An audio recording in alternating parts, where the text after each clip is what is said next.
What's up, fight fans? Greetings from the Russellverse. This is your host, Tijon, and it's time to take it to the ring. All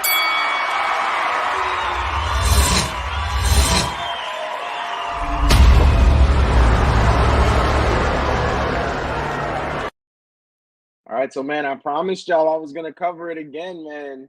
GCW with another amazing event last night. It was called Don't Tell Me What to Do. It was their second part of their February act, and man, it was a blast. I didn't know how they were gonna top Saturday's performance, but they definitely did. It was fantastic, and I really can't wait to talk about my favorite match that had a surprising performance from Cole Radrick, man. Like, wow, what a match. That was by far my favorite match. And shouts out to Cole Radrick for putting on an amazing show. But honestly, the whole promotion was great. That whole like everything about that event was awesome. I had a great time with it. Like I said, I'm a forever fan already of GCW now, but that just really etched it in stone that this is really the promotion for all you guys who are into that hardcore wrestling, that wrestling that we miss, that old school. This is it, man. Definitely get into it because it's only gonna get bigger. But let me not get too ahead of myself. Let's start out with the very first match, and that was Jordan Oliver going against Alec Price. Now, this was Alec Price's debut, and Oliver really was giving him the work. He wasn't really trying to, you know how most promotions, you want to see the guy really take over, show him what you got. Well, Jordan Oliver wasn't having any of that, and he really was taking Alec Price to town for the most part. I mean, in the beginning, especially, he at one point did like this jumping sidekick, which knocked him into all the fans in the front row. Mind you, this is the very first fight. Nobody was expecting this. And it was a fantastic like taster for what you were going to get for the rest of the night. It was a lot of crowd interaction.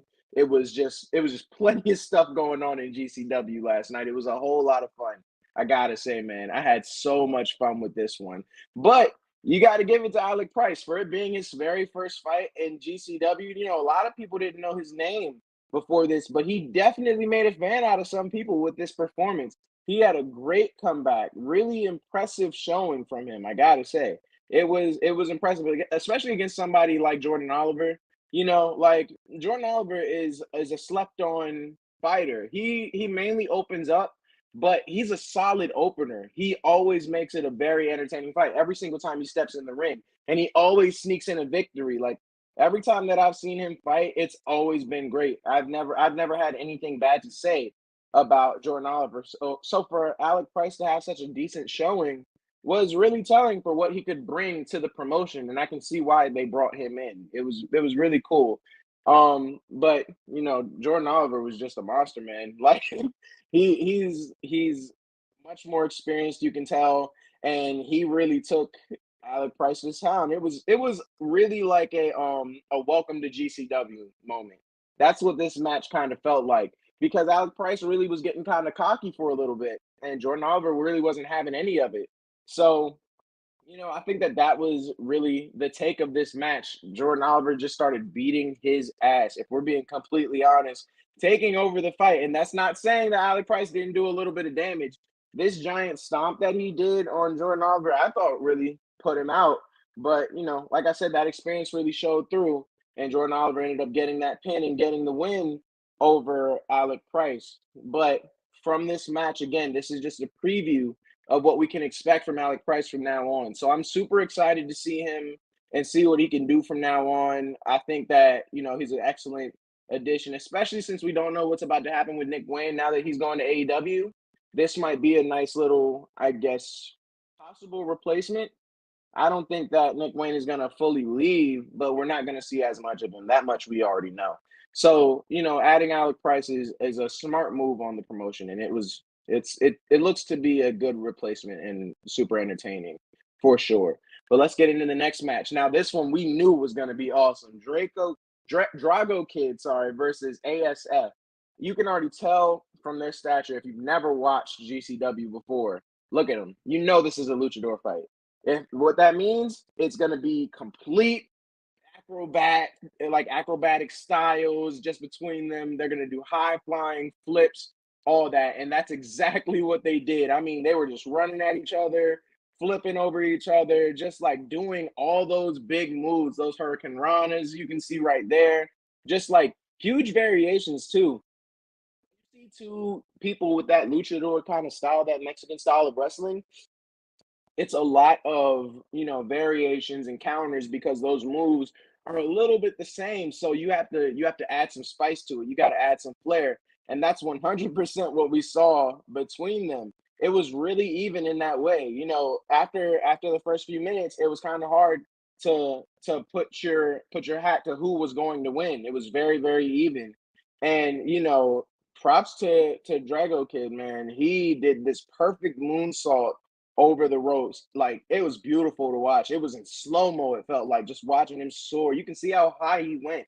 And for somebody so short, like, he's got bunnies, man. This was super awesome. I really loved this part of the match. And these two really took each other to town. They did a lot of Macho Man kind of things too. What you see here is they did some chest slaps against each other, seeing who was gonna quit.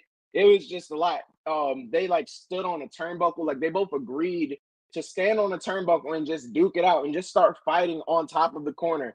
I've never seen that before. That was really weird, but at the same time, it was a lot of fun to watch. I have no complaints about this match, and that's what you're really going to see about most of these matches. This was super impressive. They did a Spanish fly with each other. Like, they agreed to do a Spanish fly, flipping off the top ropes, and they both landed it. Stuck the landing. I wish I got a picture of it, but I just needed to show you how crazy the flip was from the jump. Like, they both landed it. It was a lot of respect shown between the two. And eventually, Drago Kid landed this like corkscrew, this flipping corkscrew over the ropes on ASF. That kind of started getting the fight going in a way that it was more of a fight than a performance, I gotta say. But in terms of performance, it was really fun. It was a great match to watch. I didn't have an issue with all of the stunts that they were doing because it kind of just showed you the plethora of moves that they had in the bag and how even they were. It was just fun to watch. It didn't seem like a match in the beginning, but I don't really take that away from it. If I'm being honest, it was just fun. It felt like they were having a good time doing it. And I mean, ASF kind of scared us a little bit, if I'm being honest. He looked like he was going for that mask. I think he was trying to pull the horns on the mask, but it definitely looked like it was lifting up, and the fans were not happy about that because you know how big of a deal it is if you try to unmask somebody who's a luchador. That's a huge sign of disrespect. So, and that's a life changer. So, the fans were very partial to that, and they let him know about it for sure.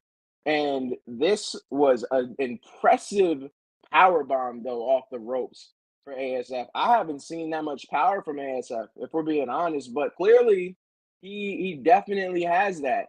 And after he hit that and this real bone chilling pin, like, no, not pin, but a pile driver, like, it clearly put Drago Kid out of it. And like I said, he got the pin, got the victory, and I, like everybody else, had a fantastic time with this match. They showed respect to each other. They know they put on a show. Proud to each other. They just knew. It was a lot of fun to watch these guys duke it out. And honestly, I wouldn't mind seeing them again. Maybe as a tag team. I think as a tag team, this would be a really fun one to watch because they did their thing, man. Like, if I'm being completely honest, like, seeing two experts in that kind of style is always fun to watch. We all love watching Rey Mysterio in WWE, and we know why. So imagine seeing somebody on that kind of caliber, but two of them fighting at the same time. We're gonna watch and we're gonna have a good time. Check this match out, 100%. If you like that kind of style, that was on full display. If you missed it, shame on you, man. Get that fight and get it together. You have to watch it. This whole event was great. It like satisfied everybody who would want to watch like any kind of match. And if you like intensity, this is the promotion for you. I'm trying to tell you. Next up, though, we had Ninja Mack and Christian Blake. Now, this was another big, high flying, acrobatic, agile kind of match. Both of these men, I mean, you can kind of tell from their physique and their appearances. they're flyers. You know, they're people who are going to flip around the ring and do all those crazy moves that you wish you could do, but you probably hurt yourself, especially because we're all old now. And you are going to stop your kids from doing it because, you know, they may hurt themselves, but they'll recover a lot faster than you. But, you know, in the beginning, Ninja Mack just seemed to be having fun, kind of like teasing him and taunting him. And Christian Blake was really taking offense to it. So he tried to push the fight. A good idea to do against somebody like Ninja Mack, who like did this flying drop kick. Look, it almost looked like he was gonna land it, and it was gonna be this double side kick almost. But you know, that's damn near impossible to hit. If he did that, I'd have lost my mind. Like, but you know, he fell, and you know, it ended up being a drop kick, but it was devastating. It really like shocked Blake Christian, I believe. And like I said, it was kind of silly in the beginning, but you know, these two really turned it up. Blake Christian hit him with like this like tornado kick kind of thing. You know, like they were just showcasing the acrobatic skills that they both had, along with the power and damage that they could do to each other in the beginning. And from there, it went to the crowd. Like I said, this was a lot of crowd involvement in this event for sure. Like we just saw them fighting all around the ring before they got back into the ring. I mean, they did like this giant kick that sent him flying almost all the way to the back of the room. It was huge, man. Like this was a really big point in the match. And you know, Ninja Mack, of course, recovered, did this like more flying antics. You know how he does this front flip over the ropes, landing right on Christian Blake. And I mean Blake Christian, wow, I don't know what. But man, I mean, these two were really having a good time. And this point, Blake Christian did his own flying move off of the corner, and Ninja Mack actually like recovered before he finally jumped off. So as soon as Blake Christian did his jump, he was just met with this side kick, just boom, round kick right into the chest, like almost put him fully out. These two were really just beating the crap out of each other. At one point, they couldn't even stand up. They're both on their knees, punching the hell out of each other, just going back and forth. It was like, you know, when you're tired, man, but you know, you gotta finish this match. Somebody's gotta win. And that's what it felt like. They both were just trying to recover and recharge. They both finally get up. Blake Christian hit Ninja Mack with these crazy set of flying knees, getting really up there. I mean, this would take your head off. Blake Christian, you should get into MMA if you haven't, my dog. Because if you can hit that in a cage, my boy, it is over. You think Jorge had a crazy knockout with a flying knee? This would end somebody's life. That would be so crazy to see. And I really like the acrobatics of both men. Like this was really awesome. Like it was less flips and just more jumping from the two men. And this was actually kind of crazy. What you see here is Ninja Matt hit Blake Christian with a devastating drop kick. Like he like did like this jumping like side kick right on him, landed on his back. They're both exhausted. Blake Christian collapses on top of Ninja Mac, and Ninja Mac's too tired to get up. So this is almost a pin. He almost basically pinned himself and literally lifts his shoulder at the last second. What a hilarious ending that would have been. I don't think that Ninja Mac would have recovered mentally if he ended up somehow pinning himself off of a great, you know, move that he did. But, you know, Blake Christian finally started, you know, ending the match. Honestly, he hit he hit Ninja Mac with this crazy DDT. It's one of the most devastating DDTs that I have ever witnessed. You really should check that one out. And once he did that, the match was a wrap, man. It was a pin. You can see him bending his neck. It looked like he broke it. Like it was really crazy how hard Ninja Mac hit the mat. Like there was no recovering from it. Blake Christian gets the win, and what a win indeed. These two had an amazing fight. It almost was it was hard to remember this was only the second fight. Honestly, these guys fight with such intensity the whole time that it feels like every fight could be a main event. And that's not even sizing how great these matches are. Like this is the truth. GCW really puts on a show, and these wrestlers that they put out there want to give a show. They want to show you how much intensity they can bring every single time they step in the ring. And they do that. They definitely do that. So I think that we really need to pay attention to GCW. I know that they already get a lot of promotion, a lot of airtime in terms of like, you know, how the fans view them, but man, there's so much going on for them. It's so great. I love watching this promotion. I'm so glad I got put onto it, and I'm mad that I got into it so late. But honestly, man, I'm happy. I'm having a blast watching it. And I know anybody who hasn't watched it before, man, you'd have a blast watching it too. It'd be great. It's a great promotion to watch. Now it's time for my favorite match. Like I said, man, Orin Veidt versus Cole Radrick. Who would have thought that this match would go like it did? This was a great match. This is probably one of my most favorite matches that I've ever watched. And I'm not saying, you know, I'm not even going crazy here by saying that. If you watched it, bro, everybody was going crazy. Everybody was on their feet. You can't not be a Cole Radrick fan after this fight. Swear to God, man. If you didn't watch this fight here, this is the one.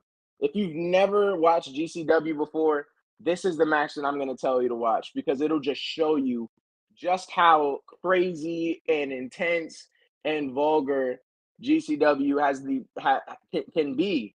And this wasn't even the most wild match of the night, if I'm being honest, but it was honestly the most entertaining. It was the most complete one. I had a great time watching this one for sure. But again, after like I only saw Cole Radrick fight once, and that was yesterday. Like I said, I got late onto the train of GCW. So I watched Cole Radrick fight Billy Starks, a woman, and lose. So I was like, why is he in this death match with somebody like Cole Veidt? And you know, I wrote him off an easy L. I thought this was going to be a quick match or a ridiculous beatdown that nobody was going to want to see. I mean, it started out that way. Orin was the first to break, you know, a light tube on him because for some reason Cole like foolishly turned around thinking that stuff was sweet and cool, and you know got smacked in the back with a light tube, and from there, you know, Orin opened him up with that light tube. This like really got to cutting him and stabbing him all in the forehead. A lot of bleeding just started from that point, and I mean, you know, Cole retaliated, hit him with his own light tube. And you know, the fight just progressed from there. He then like took another light tube and put it on like the back of Orin and just rammed it like with an elbow to the neck of Orin. It was very impressive. A very impressive showing from Orin. And then he tried to dive out of the ring top of Orin, who then hit him on the head with another light tube. A lot of light tubes are used in this match, just as a preface, but this did not deter Cole Radrick. He just seemed to have a whole lot of bloodlust. Once he really started bleeding, he just started getting hype, man. And this man went off, just started going crazy, trying everything against Orin Veidt, who everybody had like written as the easy winner, and um he didn't fold.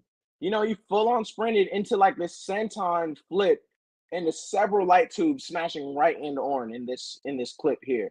It was wild, man. Like I've never seen somebody with that much fury. Like look at the fury in his eyes there. I know it's kind of dark, but you can see it. He like puts Orin's head into the barbed wire and is just like screaming over top of him. This was so brutal, man. Like Cole was going full on berserk. I gotta say, he was going absolutely crazy. And this was kind of funny to me because it was a horrible time for Cole. He got a little cocky and he tried to do this front flip off the top ropes onto like Orin's head on the barbed wire. Orin finally moved and he just got a full ass worth of barbed wire. So man, somebody get some preparation H for that boy because I know that you could even see the barbed wire that was sticking to his tights when he tried to like jump up. Like, oh man, that one had to be bad. But the fight kept going. I would have left after that point. But once that happened, Orin kind of started taking over, man. Orin threw him like it was nothing, like a piece of paper, his shoulders into this ladder and broke off. You know, like the ladder just snapped, like damn near snapped. It just bent in half fully. Oh man, link to the match. I'll put it in after. So look on YouTube after this, and I'll add the link to it for sure. It is. I believe you still got to pay for it though, but man, it's worth the watch. This one is one of the ones that I will rarely say is worth how much money that any pay per view is worth. But this was great. GCW is actually worth the money that they put on. But going back to it, man, I mean, you can see the the pain in Cole Radrick's face. For some reason, Orin was clean for most of this match, even though he took a lot of damage. He really wasn't like showing it, and Cole was wearing it on his face for the entire time. And what's good? I see you, bro. But man, it was a whole wild time. This fight was fantastic, and Cole was really just putting his all out there, man. Like nobody can say that he didn't leave it all out in the ring. If I'm being completely honest, he set up these doors and like on these chairs, and like it just was amazing to watch these two fight. They used everything in the ring. This was one of the most wild parts of the whole match. So you see how huge that ladder is, and you see he accidentally hit the chandelier in the venue. They're in a hotel. They're in a hotel in Atlantic City. Now, if that got knocked over, we could have canceled GCW as a promotion. The amount of injuries that they would have got from the front row alone would have put them in massive debt, and then the hotel would have sued the hell out of them. So like it's swaying, and the fans are insane. Everybody who's in that area is completely out of their mind because all they're chanting is chandelier, chandelier. Like it was crazy, and still, Cole still set up the ladder. It was just amazing, man. You can see him kind of still setting up, but at that point, Orin completely recovered. He was ready for it and smacked Cole over the head with a light bulb. You can see it right there with the light tube. And he was really, went right back to taking Cole to town. But this was a big turning point. Bro, they had a weed whacker. A whole weed whacker. Took it to the midsection of Orin Veidt to put him down, put him back on a chair in front of the ladder just so he can climb up it. Like you can see it right there, him on the bottom there. Cole just climbed all the way up to the top, slammed right into him, and just look at the exhaustion of Cole. Like he left it all out there. This was an amazing performance. This was one of the most diabolical things I have ever effing watched. Just to completion, bro. This was awesome. This was so great. I was losing my damn mind. Orin Veidt somehow recovered, threw him into this barbed wire, like his own thing again, ass first. Somebody check on Cole, bro. He went through it, dog. This was like just a beat down that they both took, but Orin took a lot more of the brutality when it came to like cuts and stuff. Like Orin got a good amount of it, but I think that Cole he was a little too fresh, His skin wasn't as tough as Orin. And he just was getting peppered from light tubes to barbed wire to chairs, everything. And he was just wearing it full on bloody. I mean, you can see all the red on his skin. That's all blood, man. Like he was getting crushed, but he never gave up. He never gave up. Even after he set up these chairs, this would have been the end of the match, in my opinion. I thought that this was it. So Cole set up these chairs upside down, like one right side up and one upside down. So the legs are all facing up. And Orin gets himself together and then flips him on top of the chairs. Like the spine first on the legs of the chairs. These are steel chairs, bro. That is wild. It was so much pain on that one. Hey Angela, I see you, man. And anarchy, that one that you saw, this one, no, there was barbed wire on that one. I promise. I watched it live, bro. Now the thumbtacks that you're speaking of, bro, that was in the very last match. That one was crazy. But we're definitely gonna get into it. But getting back into this one, Cole just would not quit. Like I said, he had some serious heart, and Orin was just running out of ideas. I don't think he could believe the fact that Cole kept going. He was still goddamn breathing in this match. It was wild. You can see the look on Cole's eyes. I think it was literally just rage that was keeping him going. He put a light tube to the mouth of Orin Veidt. Eventually, Orin put his hands down, and the moment that he did, Cole rammed his knee into the back of Orin's neck and broke it off into his mouth. Bruh, not seen something like that since I was in middle school. We don't see this kind of intensity. Orin comes back, slams him into the set of light tubes that Cole brings out. Like, yo, this was amazing. And Orin actually almost got the pin, but Cole reversed it. Like, put him in this crucifix hold, put his shoulders down, and steals the pin to everybody's delight. Look at all the people in the background on their feet screaming for Cole. Like, everybody wanted Cole to win this match, and he did. And it was so great. This was probably, like I said, the best match that I've seen in so long, in years. The best match I've ever seen in memory, I gotta say. And I mean, Orin had no choice but to give him his respect, give him his props. He even kind of slapped him on the back at the end and sent Cole to his knees, who was completely exhausted. But man, forever fan out of me. And I promise you, if you watched this match, you're going to be a big fan of Cole. No doubts about it. This was so great. This was such a fun match. Getting into the next one though, I gotta keep it moving. Jimmy Lloyd, Brian Keith, Kobe Carino, Jack Cartwheel, Marcus Mathers, and Billy Starks all jumped in the ring for this match. And I mean, I don't know what um Colby's problem was with Billy, but I mean, that's how the match started. You can see he charged up, and you can kind of see Billy's hair behind Marcus Mathers there. He just charged her and kicked her to start the match off. And yeah, I didn't get a good picture of Cole's back at the end of that match, but yeah, it was bad. He should take a vacation. He definitely earned it. But man, no, this match was wild, man. After Colby got rid of Billy Starks, he got slammed on the back of his neck by Marcus Mathers. Then, the four remaining men continue the match. Like they just start swinging on each other. This is just the beginning of, all the destruction that happened in this match. It was just absolute chaos, but that's to be expected when it comes to five people in a ring. It's going to be very difficult to, follow it. And anytime you blink, you done miss something. And that was basically the premise of this match. It was just so much going on, man. It was so wild, but bro, it was great. Jack Cartwheel had a showing. If we're being honest, Jack Cartwheel was stealing the show. All his handsprings, jumping into people, just was like just a ball of energy out there, taking advantage of the situation that he was in. And then, like, you could see from outside, Carino caught Billy as she like dived at him, threw her into the crowd herself.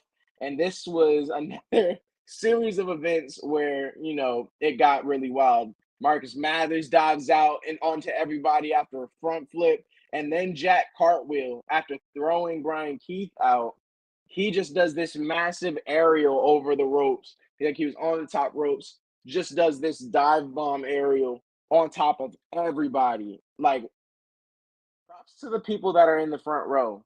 This is a crazy thing to be just a part of, because you're not just watching it. They're landing on you if you're not moving out of the way, bro. And you just got to hope to God that they don't break your chair. Because where are you going to sit after this? Hopefully they had some extra chairs. They had to have, with all like the stuff going on all throughout this match. And props to Billy, the only woman in this match, and she was just showcasing all this crazy strength. Hit Jack Cartwheel with this crazy pile driver. It was just amazing to watch. Again, bro, I don't know what Colby's problem was with Billy. Just forever going after her. It was like only person that he really was fighting was Billy Starks, and that was the only one. Like, that was the only problem that Billy Starks really had was Colby. It was really weird, and Marcus Mathers always like took advantage of it. Hit him with this huge power bomb. Then Brian Keith did the same, like this twisted pile driver on him. It was just amazing to watch. Almost pinned. I mean, he almost got pinned by Jimmy Lloyd, who we barely really saw in this match after a devastating power bomb. And you can see it here that Colby Carino then jumped and did this huge stomp to the neck of Jimmy Lloyd. Like, these guys were not ready to lose. Brian Keith did now this huge slam on Colby. Like, I can't say enough the pandemonium of this match. These guys just did so much damage to each other. You can see this one here, like this. I don't even know what it was. This random flying backflip off the ropes. Like it was just crazy. This match was complete hell.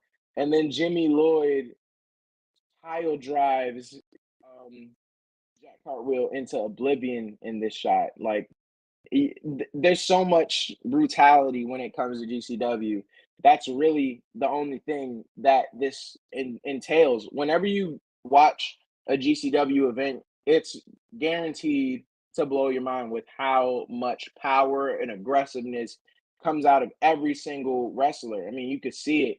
Billy almost won this, and Cole finally kicked out. But wow, this was an amazing attempt, and Jack Cartwheel actually got the pin on Brian after this flying like backwards corkscrew landed right on him, and he gets the win. Well deserved, Cartwheel. This was a great showing for him. I gotta say, like they all kind of earned it. I wasn't super surprised. I wouldn't have been too hurt if anybody won, other than probably Jimmy Lloyd, because he was, like I said, he didn't really have as many moments as everybody else did. But man, this was crazy. This was just hectic, and that's always how they are in like those fatal five ways and all those kind of matches where there's so many people from the beginning to the end. It, I gotta be honest, man. Uh-oh, still there?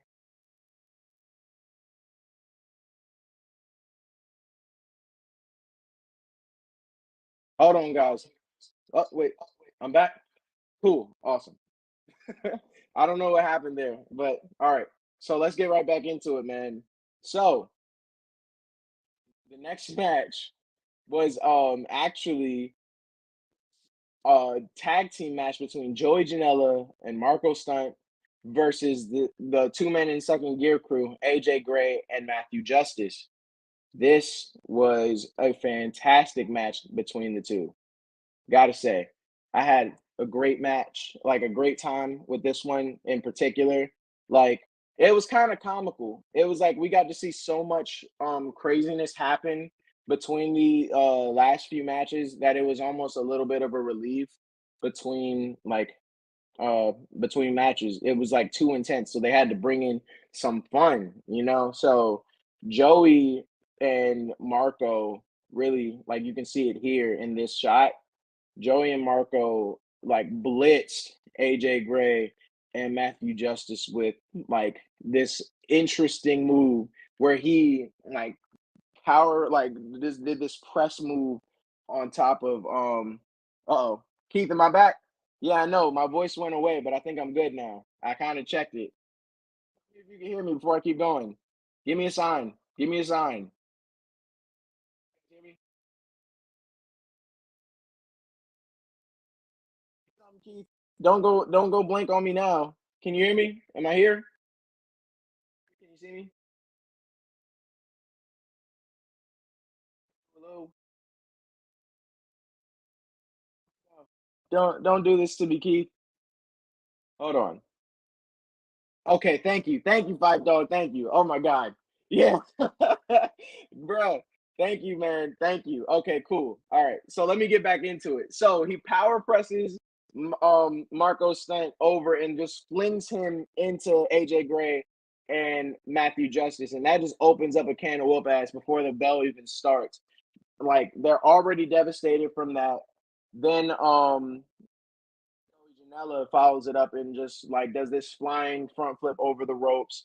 And then Marco Stunt recovers, comes back, flies over and hits them. And you can see they're already down. Like this was just an onslaught to kind of pepper them up and make this match more in favor of Janela and Marco. But I mean, the second gear crew is a second gear crew for a reason. What up, Billy? I see you, man. And I mean, these two men, recovered and just started beating the crap out of Joey Janela and Marco Stein. This was kind of a funny match to watch. Like, here you see AJ Gray, and you can't really see Marco Stunt, but he was literally beating Marco all the way to the back of the venue, just going through everybody. Everybody's moving out of his way. You see some guy with like a burger or a pretzel or something. He's just watching as he just like terrorizes Marco all the way to the back.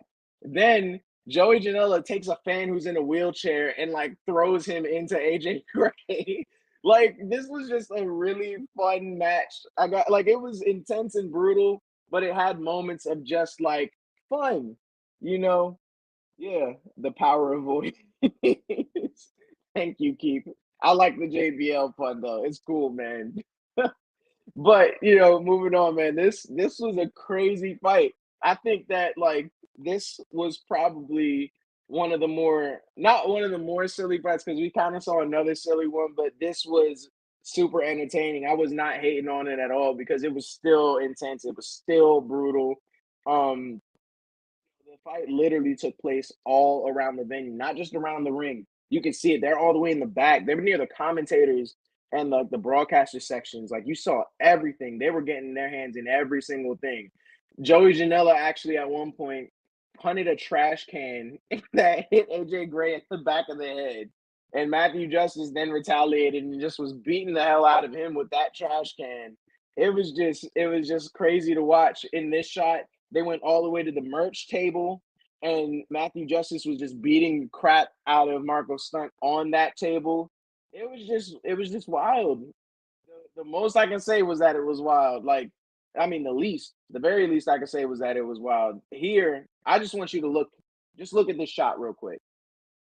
You see Joey Janela all the way on the opposite side of all the action, right? This man runs all the way past the ring, everything, tries to flip onto somebody and misses completely whips. You see AJ and Matt all the way on the side. So he just ran that whole way and flipped over the merge table just to hit a door that was propped on the door that led to like the hallway of the venue that they were at. And I'm sure it was a hotel. Somebody is going to lose their job because nobody locked that door, and all the screams and stuff, it started echoing through the hallway, I'm sure, because the door wasn't locked. It was crazy, man. Like that was one of the most fun parts of like the night. And here you can kind of see Justice take take Marco's Stunt onto another table and break it just with some suplex. These guys were just manhandling these guys. AJ Gray poured this hot sauce, this super hot sauce into Marco's mouth as he just screamed bloody murder. Like, oh man, this was bad. This was a really rough one to watch. Then, they finally start making their way back to the ring. They're throwing tables and chairs all in the ring. And, Marco tried to grab one, and he gets punched through the chair by AJ Gray, puts him out again. And like they just needed time to recover. So while Marco and Joey are recovering outside the ring, this gave AJ and Matt plenty of time to set up the ring to their liking to keep the destruction going. And it was definitely that. I mean, Joey Janela was nowhere to be found for most of this match. So they just took full on advantage of the fact that the smaller Marco Stunt had really nobody to turn to. But, Marco Stunt tried to do as much as he could.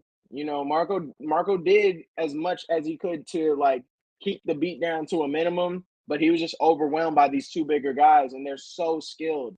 You know what I mean? Like these guys don't play. And that was on full display here. Like, I mean, it was a wild it was a wild ride for Marco, but he endured it to the point Joey Janela came out, did this huge leg drop on AJ Gray through a chair, and I mean through this door that was on top of the chairs. And it looked like the fight was finally gonna turn. You see Marco Stunt finally get some revenge, jumping off of the top ropes with a steel chair to the head of Matthew Justice. These guys were having a great match up like once this point happened. He Marco then hit a stunner on AJ Gray off of the ring into like this table that was set up outside of the ring. It was wild. It was so amazing. This was such a fun match, man. I had such a great time with it. Janela then put Matt through a chair from the top ropes. You can see it here. I don't know how these guys keep fighting once they get these kind of like issues. Once they get these kind of like once they get these issues and injuries through the fight, I just stop fighting. I don't know how they do it. It's so crazy to watch. But you know, they do their thing, man, and that's why they're the pros. That's why they're the professionals. They then, you know, they recover first before Joey and Matt do. Joey and Marco. And Matt and AJ once again just take all the rubble from all the action that has been happening in this fight, just put it on top of another door. And then they grab Joey Janela, put him on top of it, put some more rubble on top of him, then put a door on top of him like a sandwich. Then they grab Marco's stunt and slam Janela through all of that carnage. Sure that the match was over at this point. Like that kind of brutality is something that you come across like once a year because you can only put somebody through that once or twice a year. Like that is so crazy, man. This was such a wild match, but that only seemed to hype Joey Janela. You know, like it's so crazy. Oh, I agree. Agree. Joey Janela is the staple of any professional wrestling. Man, he should get a call up. I don't think that anybody in GCW will answer though. These guys do so much damage and they don't care. Like Joey Janela got right up and was just hype. It was like, come on, and then gets chairs thrown in his face. Like it takes so much to get these guys to go down, honestly. And this was the real turning point of the match right here when AJ Gray and Matthew Justice hit this huge slam and dive off the top ropes on Marco Stunt, gets the double pin on Marco Stunt, and the match is over. But man, what a match. I had such a great time watching this. It was honestly super entertaining. Honestly, this whole night was. I had such fun. I think that this was probably one of the best run promotions that or events that's happened. It was so great. Honestly, still blew Elimination Chamber out the water. Elimination Chamber was way better than Royal Rumble, and y'all have heard me say that before, but it has nothing on GCW's promotion so far. Anytime that they've come out with something, they've been frankly crapping on anything that the WWE has been putting out, in my humble opinion. But the next match we saw, I didn't know how to feel about. Being honest, this was Too Cold Scorpio versus Gringo Loco. Now, if you don't know who Too Cold Scorpio is, tell you, I don't even know how I feel about you because oh, my bad. Let me go back. Too Cold Scorpio is a staple of wrestling in general. He's been fighting for like 3 decades. You know what I mean? Yeah, Gringo is great. Gringo is definitely great. And I don't really know why this match happened. If I'm being completely honest, I was left with a lot more questions than anything. I didn't really want to see this match. It was kind of funny. You can see him hitting like this little like dance, and then Gringo Loco kind of returned the favor. But it just seemed like a breather. It felt like this match was just a breather from all of the action, and it only started turning up once Too Cold Scorpio started doing more damage on Gringo Loco. Like Too Cold really did a lot to keep this match going. And yeah, that's what I'm saying. Too Cold Scorpio is a staple of wrestling in general. Like if you don't know who he is, man, you don't know wrestling. This guy is crazy. He's been in every single thing. So props to Too Cold Scorpio. I was surprised to see him, but I don't think I wanted to see him, especially against Gringo Loco, that's been doing a lot of entertaining things. So I was expecting Gringo Loco to like beat the crap out of Too Cold Scorpio, but he didn't. It was really Too Cold Scorpio's match, and he was just beating the hell out of Gringo Loco. If we're being completely honest, it was a one-sided affair. Even the commentators were like, is he 100%? Like, how is this stuff happening? Gringo kind of woke up and did like DDT, this DDT move from the ropes on Too Cold Scorpio, but Scorpio just recovered. But then he got hit with this moonsault. Now this was a picture perfect moonsault. I know you could barely see it, but he jumped pretty high to hit Too Cold Scorpio. And the fact that somebody who's been in the ring so long can just take that and keep going is super impressive. And Yeah, hold on. I'm gonna put that up. Exactly. Yeah, he used to wrestle with WCW. He wrestled everywhere. You know, he did so much, and yeah, for WWF, he was known as Splash Funk, but he did a whole lot. He has done so much for the sport of wrestling, and especially for black people in wrestling. If we're being honest, so I'm a big fan of him, but I didn't really take too kindly to him being in the ring until this point. To be honest, until this point, to see him doing some agile moves like this, like he did like this flip kick onto Gringo Loco. It was really cool to see him do that because I was like, who in their 50s is gonna do something like that? You know what I mean? Like nobody's hitting something like that, but he got the pin. He then pinned El Gringo Loco after hitting a backflip stomp from the top ropes. Again, this man is 56 years old. 56 years old doing these crazy moves. Respect for Two Cold Scorpio. I don't want to see you fight anymore. This was a cool little run. It was fun. It was awesome, and I'm a huge fan. But man, it's scary seeing somebody who's of that age get in the ring. You know, it reminds me of when we were watching Ric Flair do his little run. It's like I don't like it. You know, it's very very weird, and it just like watching the old school and seeing them come back for the runs. But when they hit those those those moves and stuff, you start worrying about their health more than you do the entertainment of the fight.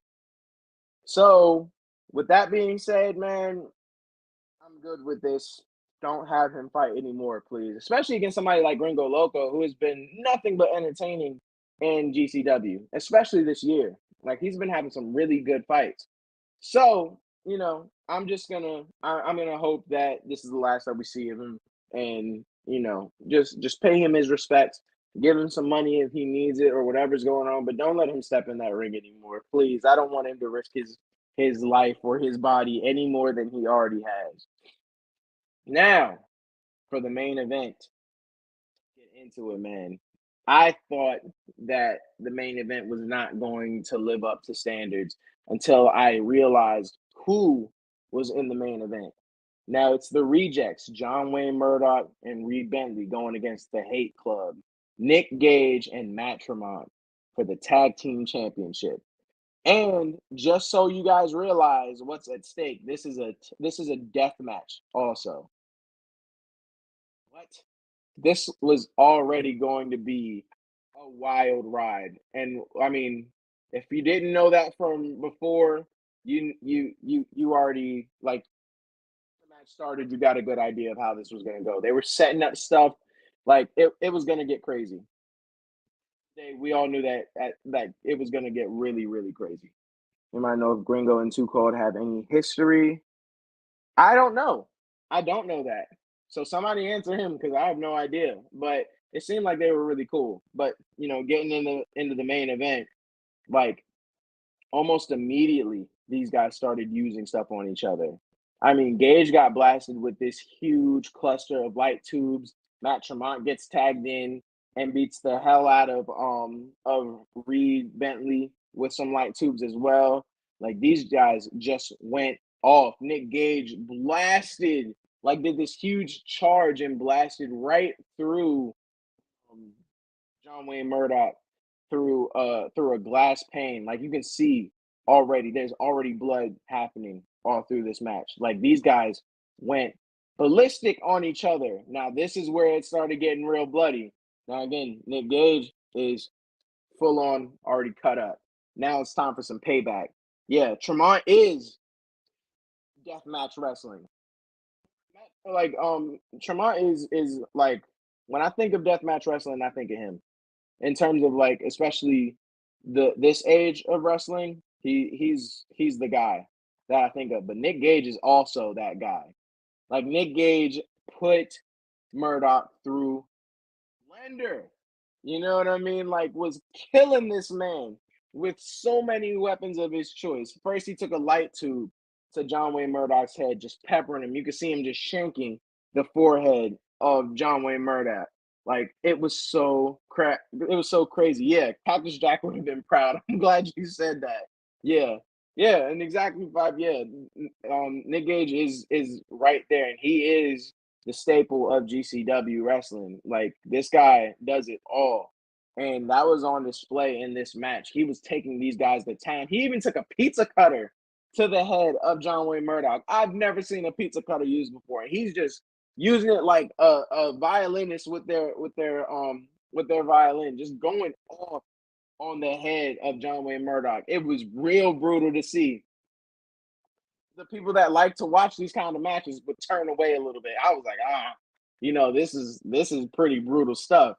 And again, I mean, not again, but on in the background, surprised to see how effectively Reed Bentley was taking care of Matt Tremont.